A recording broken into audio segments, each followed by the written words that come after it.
Oximeter को लगाने के लिए केवल एक ही पोजीशन एडवाइजेबल है, वह है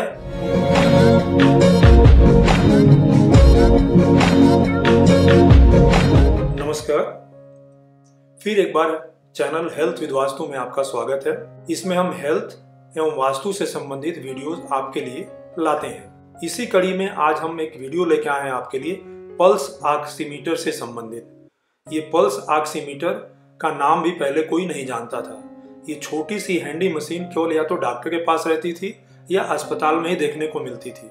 लेकिन जब से ये महामारी फैली है तब से शायद ही कोई ऐसा घर होगा जहां पे ये पल्स ऑक्सीमीटर न मिले, क्योंकि ये लाइफ सेविंग एक हैंडी मशीन हो चुकी है।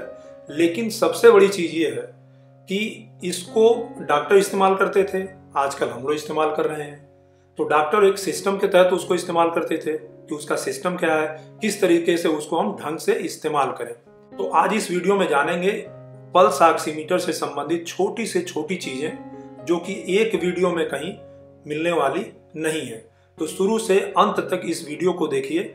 आइए जानते हैं कि पल्स ऑक्सीमीटर जो किस सिस्टम पे काम करता है। तब आगे हम जानेंगे इसको किस हाथ में लगाना है, किस उंगली में लगाना है, किस तरीके से इसकी रीडिंग लेनी है, किस पोजीशन में रहना है, इसकी नॉर्मल रेंज क्या है। पल्स ऑक्सीमीटर में कुछ पल्स ऑक्सीमीटर में 2 तरीके की रीडिंग आती है, किसी में 3 तरीके की रीडिंग आती है, किसी में 4 तरीके की रीडिंग आती है। सारी रीडिंग की हम नॉर्मल रेंज भी जानेंगे और किससे क्या दिक्कत हो सकती है इसके बारे में भी जानेंगे।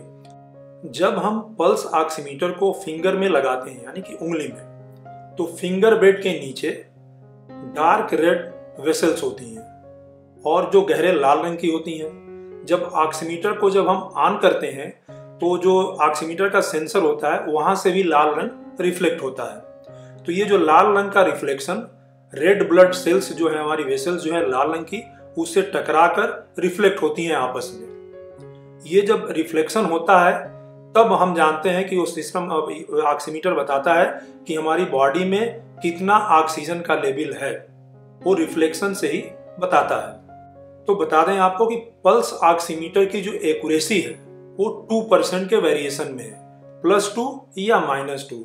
जो भी हम रिजल्ट हम देखेंगे, मेजरमेंट लेंगे, मान लीजिए हमने ऑक्सीजन का सेचुरेशन 95 लिया, तो ये +2 -2 के मतलब में यानी कि ये 93 भी हो सकता है और 97 के आसपास भी हो सकता है। ये इसकी एक्यूरेसी है।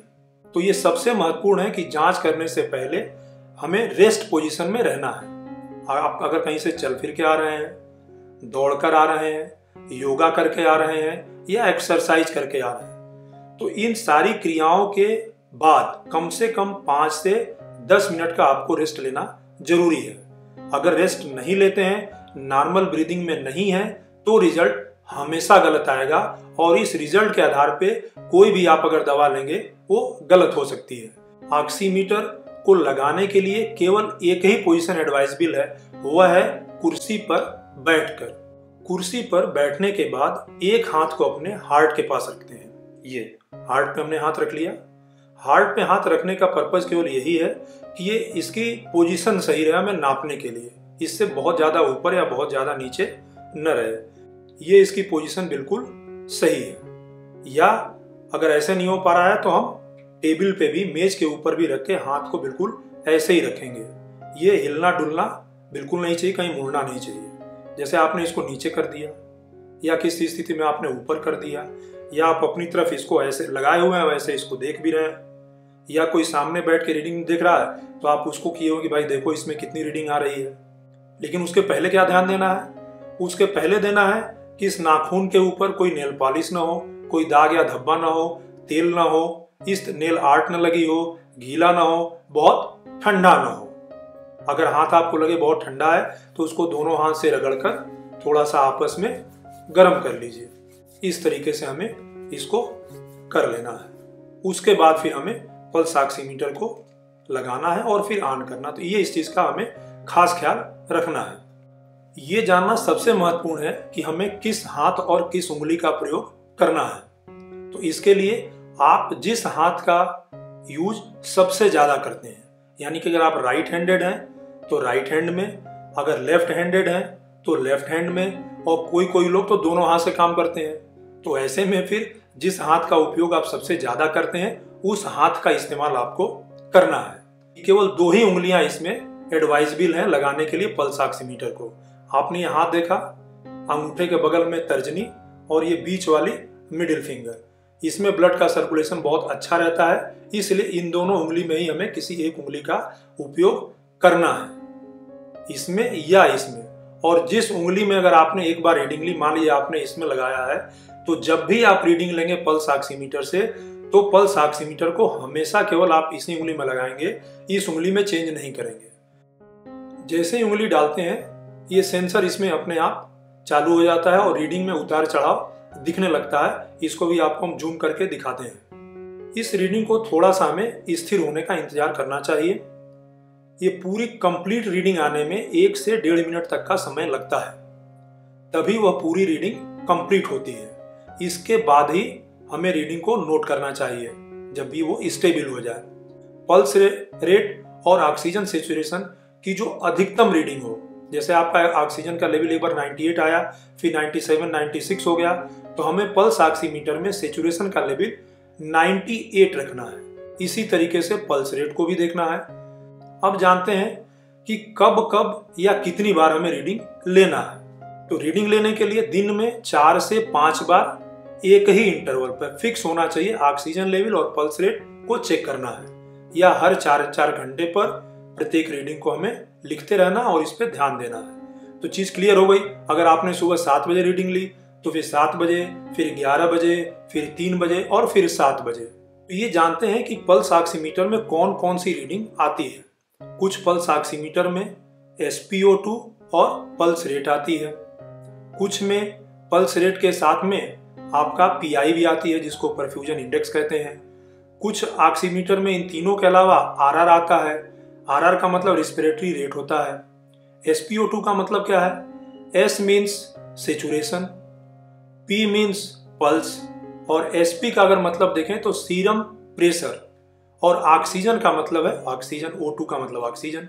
ये मेजरमेंट को हम ऑक्सीजन सेचुरेशन कहते हैं। इसकी नॉर्मल रेंज 95 से 100 के बीच है। यदि ये 90 और 95 के बीच में है तो आपको सावधान हो जाने की जरूरत है, और यदि यह 90 से नीचे है तो आप रिस्क जोन में हैं और आपको एडमिट होने की जरूरत पड़नी है, तो आपको अपने डॉक्टर से कंसल्ट करना है। दूसरा है पल्स रेट।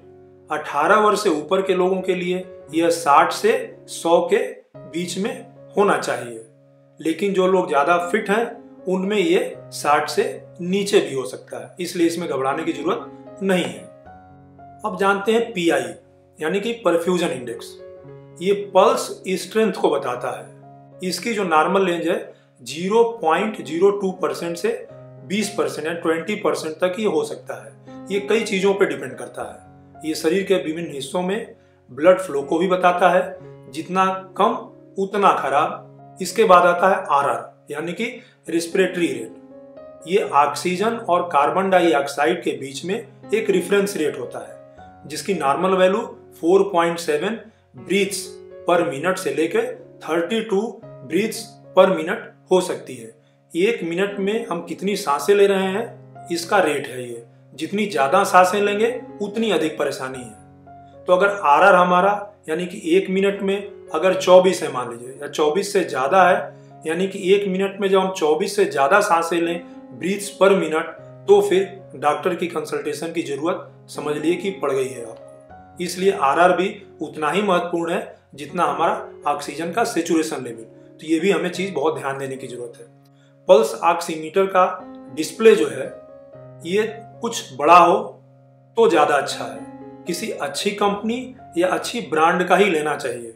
तो अब चलिए हम दिखाते हैं आपको कि ये ऑक्सीमीटर की जो रीडिंग कैसे आती है, डिस्प्ले कैसे रहता है। तो ये पल्स ऑक्सीमीटर को हमने ऑन कर दिया। पहला है ऑक्सीजन का सेचुरेशन लेवल, दूसरा है PI, तीसरा है पल्स रेट, और देख रहे हैं इसमें रेफरेंस वैल्यू चेंज हो रही है।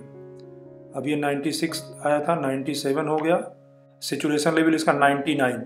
तो जो रीडिंग मैक्सिमम आएगी वही हमें नोट करना है। तो ये हमने आपको डिस्प्ले दिखाया, और एक इसमें जो रिस्पिरेटरी रेट है उसका भी डिस्प्ले आपको दिखाते हैं। और ये इसमें 4 रीडिंग है, देखिए 98 सेचुरेशन लेवल है, PI 8.3, पल्स रेट 79 और ये जो आ रहा है 18 आ रहा है। ये रेस्पिरेटरी रेट 20 हो गया, इसको 24 से कम होना चाहिए। तो ये थी पूरी जानकारी पल्स ऑक्सीमीटर की।